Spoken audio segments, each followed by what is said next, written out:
Hallo meine Lieben, es ist nach Mitternacht und eigentlich wollte ich noch an dem Video arbeiten, an dem ich immer noch arbeite, was wir im ersten Halbjahr 2022 so gemacht haben. Eigentlich sollte das ja schon längst fertig sein.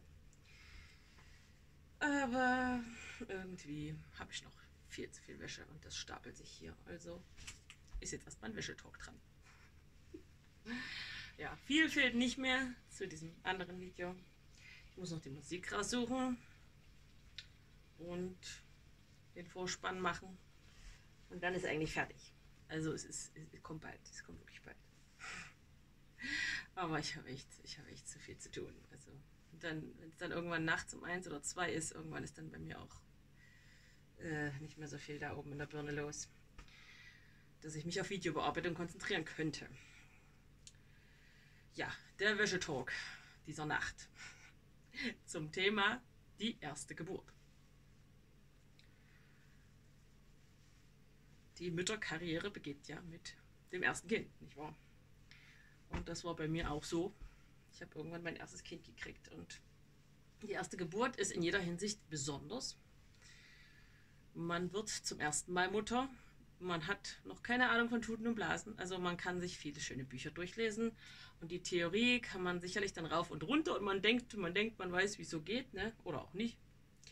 Aber man hat einfach noch keine Erfahrung.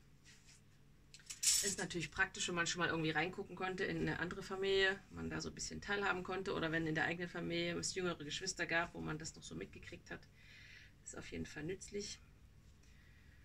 Aber so im Großen und Ganzen weiß man nicht so richtig, was auf einen zukommt. Und gerade was die Geburt angeht, die wenigsten jungen Mütter haben irgendwie mal eine Geburt in echt begleitet oder waren dabei, bevor sie ihr eigenes Kind kriegen. Und deswegen ist die Geburt so ein großes Unbekanntes. Ich bin damals so rangegangen, ja, wird schon passen. Mein Körper kann das schon und ja, ich mache das schon. Das war sicherlich nicht die schlechteste Herangehensweise. Man ist halt als Erstgebärender auch ein bisschen naiv. Und das ist sicherlich ganz gut auch. Aber es gibt sicherlich auch so ein paar Stolperfallen, die man vermeiden könnte, um sicherzustellen, dass man dann auch eine erfolgreiche Geburt hat. Aber da gibt es so ein paar Sachen, die ich beobachte, auch bei anderen jungen Müttern oder werdenden Müttern.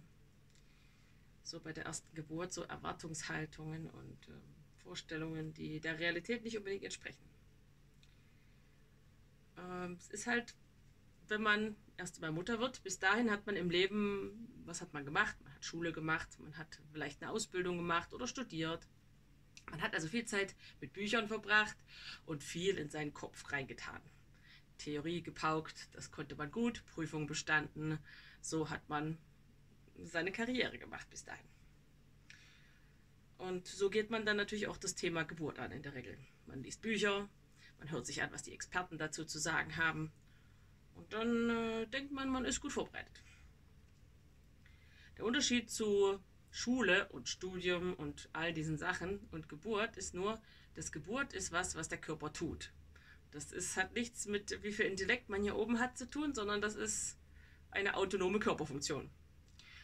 Und darauf ist man oft nicht so vorbereitet. Man denkt, man kann das alles intellektuell steuern. Viel Geburtsliteratur, die es heute gibt, die verleitet einen auch zu dieser Annahme, so dass man, wenn man nur die richtige mentale Einstellung hat, dass man dann eine schmerzfreie Geburt haben kann. Wenn man nur alles richtig macht, dann gibt es eine tolle Geburt. Und so ist es halt dann doch nicht.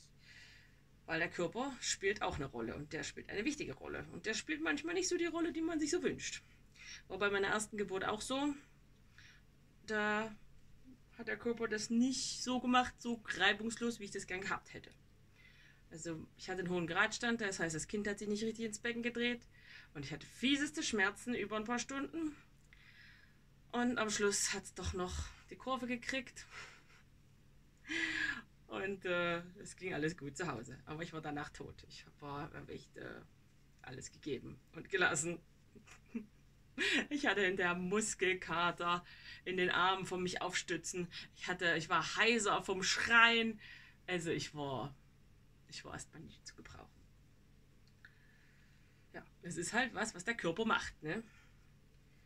Und was heutzutage oder die westlichen Frauen, sagen wir es mal so, gebären leider nicht so unkompliziert, wie das Frauen zu anderen Zeiten und in anderen Kulturen getan haben.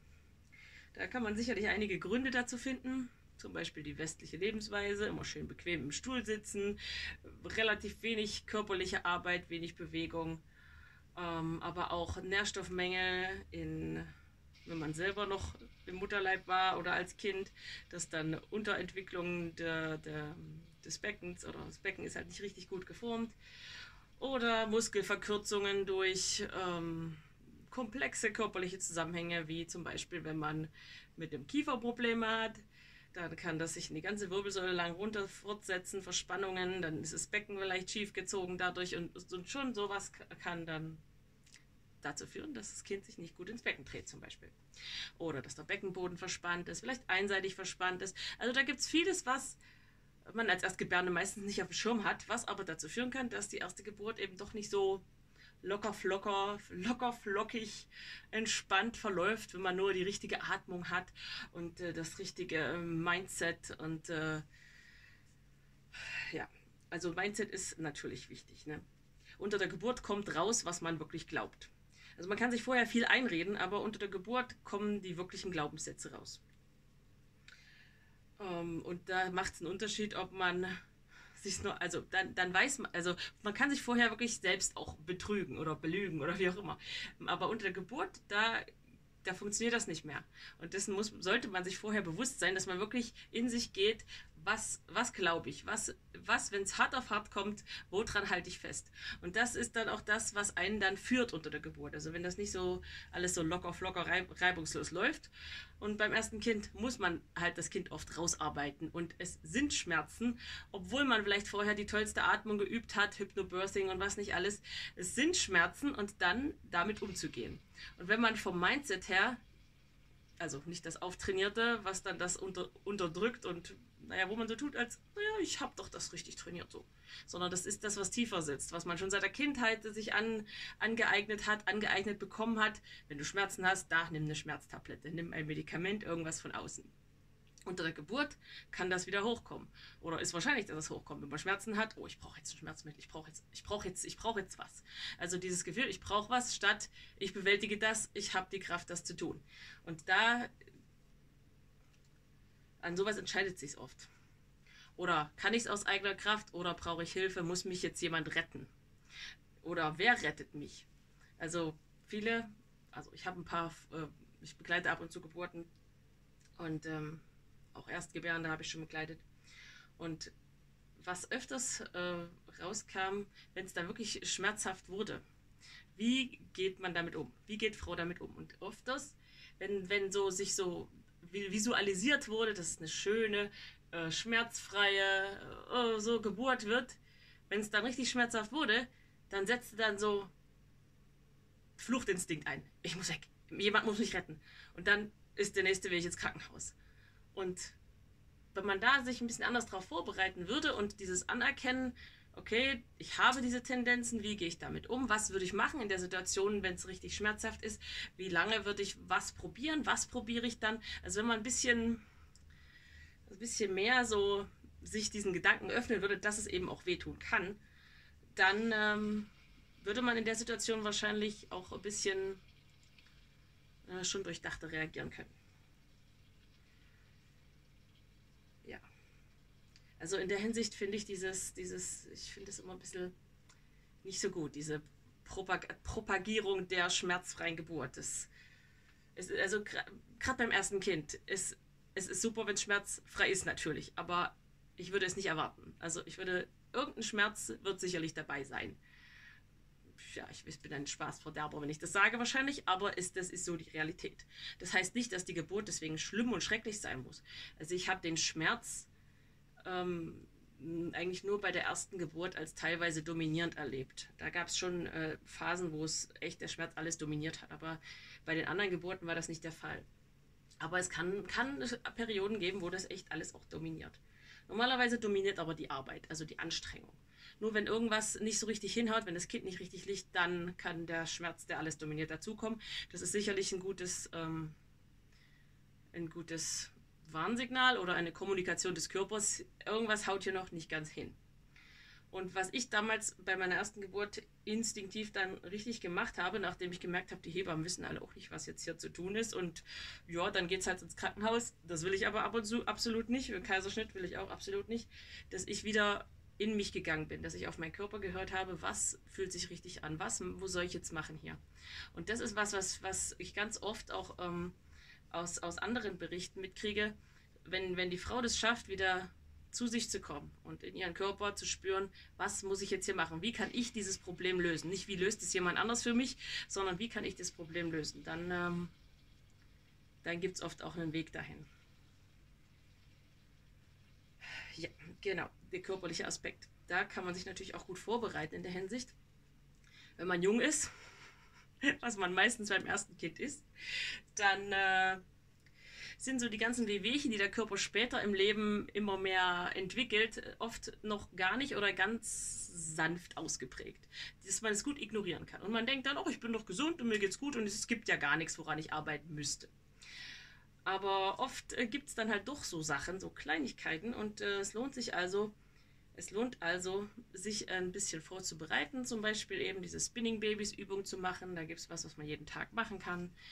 Oder mal zum Osteopathen gehen oder zu jemandem, der sich auskennt, der das Becken gerade ziehen kann, dass das Kind sich gut einstellen kann. Also das lohnt sich auf jeden Fall. Wenn ich mit dem Wissen von heute mich auf meine erste Geburt vorbereiten müsste, dann würde ich sowas machen.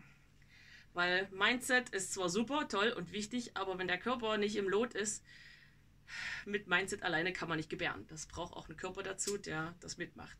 Und der Körper ist derjenige, der gut funktionieren muss. Und je besser der funktioniert, umso besser. Das Gleiche, wie man den Körper gut vorbereiten kann und auch weniger Schmerzempfindlichkeit erzeugen kann, ist, wenn man auf Zucker verzichtet. Darauf basiert auch diese Louwen-Diät, falls ihr das schon mal gehört habt, so ein Doktor, Professor, keine Ahnung, aus Frankfurt. Bedeutet, dass man in den letzten Wochen auf Zucker und Weißmehl verzichtet. Am besten ist natürlich die ganze Schwangerschaft lang. Ne? Es ist für vieles gut, auf Zucker zu verzichten. Mein Zuckerentzug, der hat mir so viel gebracht. Also ich bin meine Depression damit losgeworden und meine chronischen Nebenhöhlenentzündungen. Also das ist auf jeden Fall sinnvoll, aber für die Geburt ist es in der Hinsicht sinnvoll, dass es dann die Schmerzempfindlichkeit senkt, wenn man nicht ständig auf Zucker ist. Also da kann man eine ganze Menge machen, um sich auf eine Geburt vorzubereiten. Nicht nur mental, sondern eben auch körperlich. Und das Körperliche ist mindestens genauso wichtig. Ja, das kommt oft in der Literatur zu kurz, meiner Meinung nach. Jo, habe ich dann schon alles erzählt? Oder? Ja, ich glaube, da habe ich schon alles erzählt. Genau. Und natürlich, wenn ihr noch ein bisschen was fürs Mentale braucht, dürft ihr euch mein Buch auch reinziehen. Das ist für den Intellekt natürlich super und stößt auch an, dass man sich natürlich um den Körper kümmert. Und macht auch keine Angst. Also ich würde mir nichts reinziehen, was mich ständig in Angst versetzt, sondern sachlich die Lage abchecken, was sind die Gefahren, wie würde ich damit umgehen, wie groß ist die Gefahr überhaupt, wie kann ich vorbeugen. So eine Herangehensweise und nicht, wir werden alle sterben, alles wird ganz schlimm und schrecklich, wenn wir nicht 1000 Untersuchungen machen und alles ganz genau immer und alles den Experten überlassen am besten. Ja, aber es ist auf jeden Fall gut, frühzeitig zu lernen, mit seinem Körper zu kooperieren. Das ist ja das Wichtigste unter der Geburt eigentlich, dass man seinen Körper spürt und seinen Körper versteht, was der Körper kommuniziert, dass man das versteht und weiß, wie man darauf reagieren kann. Und das ist gut, wenn man das nicht erst zur Geburt einem das begegnet, sondern wenn man das schon vor der Schwangerschaft oder in der Schwangerschaft sich aneignet, zu hören, was sagt mir mein Körper jetzt. In der Schwangerschaft finde ich das eigentlich, kann man das sehr gut lernen, weil der Körper tickt in der Schwangerschaft ein bisschen anders und gerade im ersten Schwangerschaftsdrittel, dann ist einem vielleicht schlecht oder man ist müde, man braucht mehr Ruhe. Und wenn man darauf hört und hören lernt, dann funktioniert das dann auch zur Geburt besser, dass man wahrnimmt, was braucht mein Körper jetzt, braucht er jetzt Ruhe, in der Schwangerschaft zum Beispiel oder bei der Geburt, wie soll ich mich bewegen oder soll ich lieber ausruhen oder soll ich lieber dies oder jenes machen. Das ist auf jeden Fall nützlich, wenn man das früh genug trainiert. Und für die Geburt dann, erste Geburt, lohnt es sich auf jeden Fall, so lange wie möglich einfach so zu tun, als wäre alles wie immer. Bei der ersten Geburt ist es nämlich ganz typisch, dass Frau dann denkt, "Ah, eine Wehe, vielleicht geht's jetzt los. Oh, oh, oh. Und dann so aufgeregt ist, dass so viel Energie verpulvert, dass nachher, wenn irgendwann in ein paar Stunden oder vielleicht einen Tag oder 2 Tage später dann tatsächlich Geburt ist, sie so wenig geschlafen hat und schon so viel Energie rausgepulvert hat, dass sie dann völlig fertig ist, obwohl es noch gar nicht richtig angefangen hat. Deswegen lieber erst mal so tun, als ob das geht noch ganz lange, das dauert noch lange. Und es ist auch meistens so. Die erste Geburt dauert meistens länger als die anderen. Und die Pressphase, das Kind fällt auch nicht einfach raus. Pressphase beim ersten Kind dauert auch eine Stunde ungefähr. Also selbst wenn man zu Beginn der Pressphase die Hebamme ruft und die hat eine Stunde oder ein bisschen weniger, sie muss ja sich noch fertig machen, aber Anfahrtszeit, dann kommt sie immer noch rechtzeitig. Also es gibt gar keine Not da in zu doll Aufregung zu verfallen. Ist natürlich nicht so einfach. Erstes Kind, da war ich auch aufgeregt, als ich dann Zeichnungsblutung hatte und so Wehen und so. Aber es ist wirklich gut, dann zu denken, ach, das dauert noch mal schlafen, Kraft tanken. Das ist das Allerbeste, was man dann tun kann. Genau. Und dann hoffe ich, dass ihr eine gute Begleitung habt, falls eure erste Geburt ist. Weil die erste Geburt entscheidet halt über alle weiteren Geburten, die man vielleicht noch haben wird. Wie die verläuft, das beeinflusst ganz viel. Deswegen sollte man da auch gut wählen, wo man das Kind bekommt, mit wem und ja, da Sorgfalt walten lassen und keine Panik. Also nicht aus Angst irgendwelche Entscheidungen treffen, die nachher zu Sachen führt, die man eigentlich nicht will. Genau, das war so meine Tipps zur ersten Geburt.